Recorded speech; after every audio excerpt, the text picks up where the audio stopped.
वक्तव्य करून मिळाले आणि त्यांना आपण प्रसिद्धी देऊन मिळालो। माझं असं मत आहे येत्या काही दिवसामध्ये काही वर्षामध्ये त्यांचे विचारधारेचा 100 वर्ष पूर्ण होणार आहे।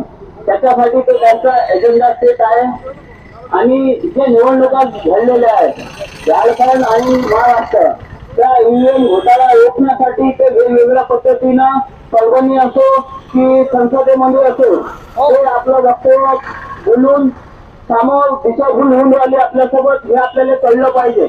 माझं असं मत आहे की आपण त्या गोष्टीवर लक्ष दिलं पाहिजे आणि हे तर करूनच आपण याची काय लायकी तो आपल्या बाबासाहेबाला एक तरी शब्द म्हणणार। अगर त्याची खरोखर लायकी असेल तर सामान्य माणूस बनून घ्या, बाकीची गरज नाही, मी एकटाच टाकूया याच्यासाठी। तसंच डॉक्टर बाबासाहेब आंबेडकरांनी आपल्याला खूप काही दिलं आणि खूप काही आपले विचारवंत लोक सांगतात। तिथे पण सकाळपासून अनेक लोकांनी अनेक वरिष्ठ अधिकाऱ्यांनी वरिष्ठ पदाधिकाऱ्यांनी सांगितलेलं आहे। मला तेव्हा अनुभव नाही आहे पण मी 2-4 गोष्टी सांगतो जे आपल्याला करता नाही आल्या। मला सुद्धा माझ्या आई वडिलांना माझ्या आजोबांना नाही करता आलं।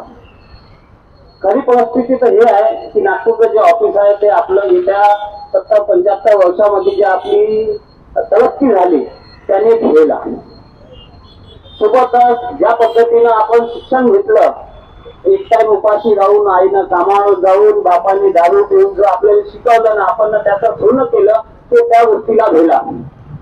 त्यासोबतच बाबासाहेबांनी आपल्याला समजा सैनिक दल दिलं, आपण त्याचा उपयोग करता नाही आला हे आपण मान्य केलं पाहिजे। मी तर मानतो कारण की मी तेव्हा पहिलाही नव्हतो आणि मला समजा सैनिक दलचं असं का होते ते कळलंही नाही। जेव्हा मी आता काही वर्षापासून चळवळीत आहोत तेव्हा मला कळलं की समता सैनिक दल आपल्याला बाबासाहेबांनी कशासाठी दिलं होतं, त्याचे काय आपल्यासाठी उपाययोजना होती, ते आपण कसं गमावलं, एक आपण गमवत चाललो याची खंत आहे। आणि हे खंत आपण फक्त मालवात 2 तास 3 तास 4 तास आंदोलन करतो, विचार मंथन करतो, नंतर विसरून जातो।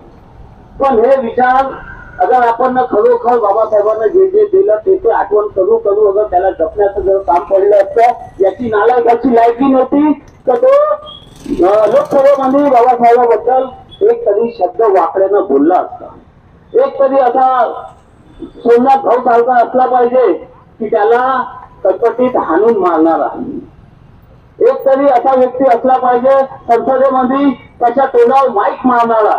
हे आपण करू शकलो नाही याची आपल्याला खंत असली पाहिजे।